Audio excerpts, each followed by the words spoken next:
Hello and welcome back once again to After the Credits. Today we're talking about The Shape of Water.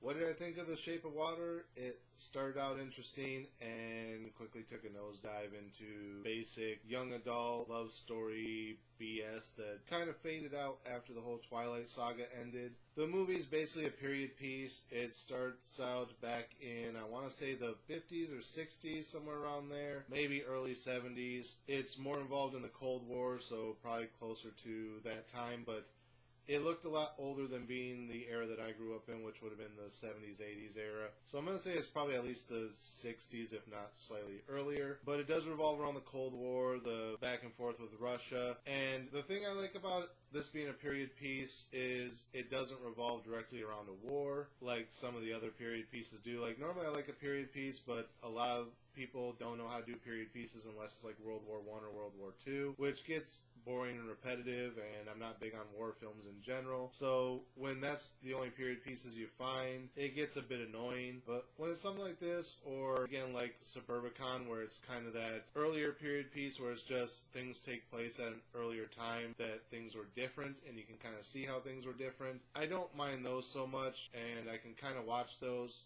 And that's kind of where this one falls, is it's an earlier time, it's not directly about a war, it's actually revolving around the space race of getting to the moon and whatnot, and they talk about how Russia has sent a dog into orbit, and America wants to get a human into orbit, but they have to figure out how to make it to where a human can survive in space, which, if Russia's already to the point where you're sending a dog into space, they already have that technology to kind of develop for humans. So why America is so far behind at this point doesn't really make a lot of sense. They should be fairly caught up to almost sending the chimp into space. But basically, at some point, somewhere, some scientists, military personnel, whatever, find a merman. And they basically want to study the merman because he can breathe both in water and on land. So they're like, oh, there's got to be some type of a dual breathing structure inside his body.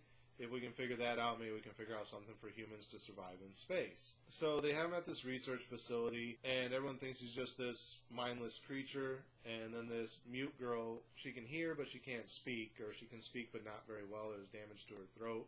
She has like scarring on her throat, so people think, something happened to her when she was young. But no one knows because she was left at an orphanage as a baby, and she's just kind of always been that way. So she can't really speak, but as she's cleaning the facility, they let her into restricted areas to do cleaning, which is just odd because if it's this high security area, why would you let a janitor in there? So she goes in and she sees the creature and she's kind of mesmerized by it, and she tries to make friends with it by like offering it like food and stuff, and it starts to warm up to her, and at first it's still a little wild and standoffish and like grabs the food and runs away. But then as time goes on, it kind of calms down whenever she's around, and they start to get more friendly, and she starts to teach it bits of sign language to where it can communicate with her. Like, she puts the egg down and she makes the symbol for egg. Then she kind of sits down another day and doesn't put an egg out, and it swims up and does the symbol. And then she goes, oh, and puts an egg out, and then he takes it.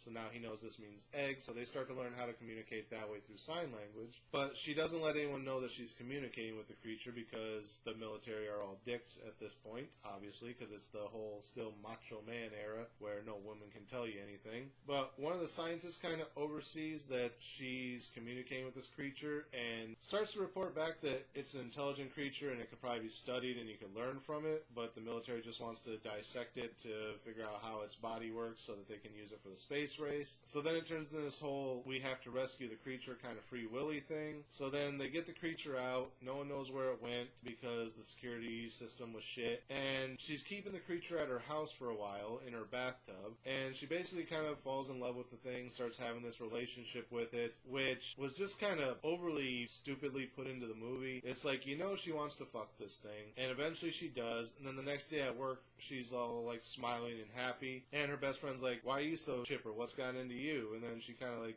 winks about it, and she goes, oh my god, you did? And she's like, why? How? And then she's like, does he even have the equipment? And she kind of explains through hand gestures how his penis works, basically. So the next part of the movie is just kind of nonsensical crap like that doesn't really need to be there, trying to cash in on the Twilight type of audience market, and it's just there for fan service for anyone that's into that. Then we get back into the actual movie where the military finds out where the creature was taken, where it's being kept or whatever, and now they have to get the creature out of there, get it back into the ocean, let it free before the military can capture it and dissect it. And that's basically the end of the movie. Is does he get free, does he not? I'm not going to tell you, but overall just not really that great of a movie. If you like things like Twilight and all that, you might enjoy it, but even Twilight had a better story than this does, in my opinion, and that's not saying a whole lot because Twilight was written by Stephenie Meyer, who's a shit writer to begin with. But yeah, basically replace vampires with the creature from the Black Lagoon and turn it into Free Willy, and you have your movie. So what would I give as far as a star rating? Probably a 2, and I'm only saying a 2. I was going to say a 2.5